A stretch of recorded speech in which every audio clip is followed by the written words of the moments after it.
My name is Pattie Sheehan, and I am a certified mastectomy fitter. And the Affordable Care Act is extremely important to me as an individual, as well as a proprietor who serves women who have had breast cancer and are now survivors, or even those who are yet to be diagnosed.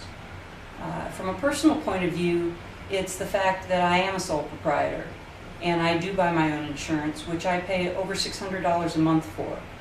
And it's my feeling that the Affordable Care Act, should we get the exchanges that we've been talking about, will make it much more affordable for me to be able to have personal insurance. But an even bigger issue for me is the women that I serve. The women that I serve should be covered by insurance and Medicare for the products that they purchase. However, too many women are underinsured and uninsured. And with the Affordable Care Act, they will be able to have the insurance for the products that they need. The kinds of products that we're talking about start primarily with a mastectomy prosthesis, which is what this is.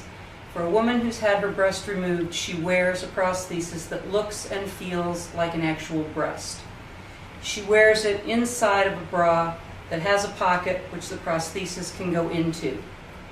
The bras cost about the same as any average bra, but a prosthesis is $300. And for a woman who has no insurance, this is an extremely expensive proposition, and yet it's an important one. She must be able to wear something that's going to help balance her out. It is not about cosmetics. She needs to be able to hold her shoulders straight, her back up. She needs to be able to walk in a straight way without injuring either side of her body. So without a properly weighted prosthesis, she faces long-term effects of being unbalanced. It's also a psychological issue. As we all know, the way we look, the way we feel has a lot to do with the way we live our lives. So for a woman to have lost a breast is a major issue going forward in her life and her rehabilitation as life goes on.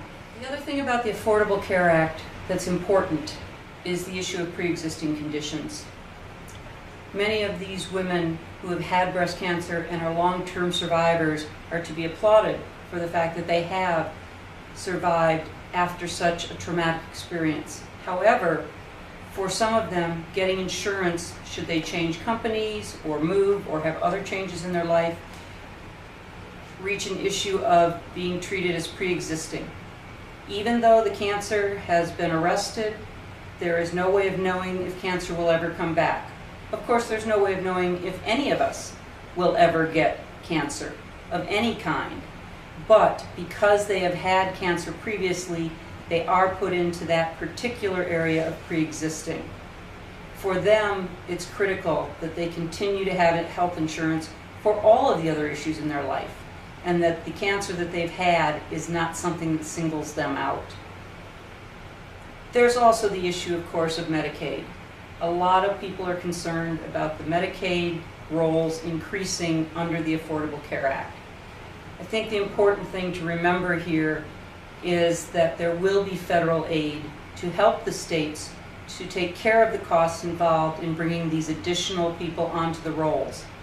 I see women every day who in the past I have been able to send to nonprofit organizations for free bras, prostheses, and other needs. So it's incredibly important that we find a way to cover their needs through insurance and Medicare and Medicaid, and the Affordable Care Act is something that's going to help us do that. There is another whole side to this story of the Affordable Care Act that really kind of gets my back up, and that's when people say they want to repeal the act. Do I think it's perfect the way it's written? No. Do I think there are things that can be improved?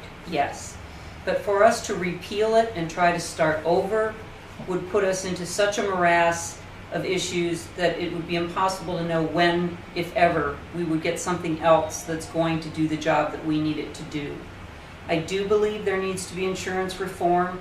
I do believe there are other parts of this that need to be addressed, but at least we've made a step toward trying to get coverage for those who are the most vulnerable and need to be taken care of.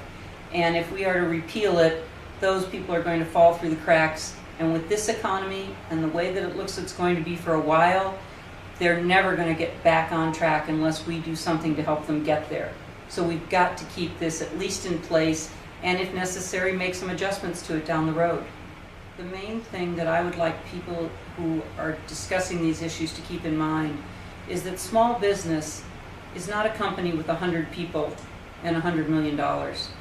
Small business is a company with 10 people, 5 people, or in my case, 1 person, whose revenues are a few $100,000 or $800,000. We are the people who are trying to help rebuild this economy.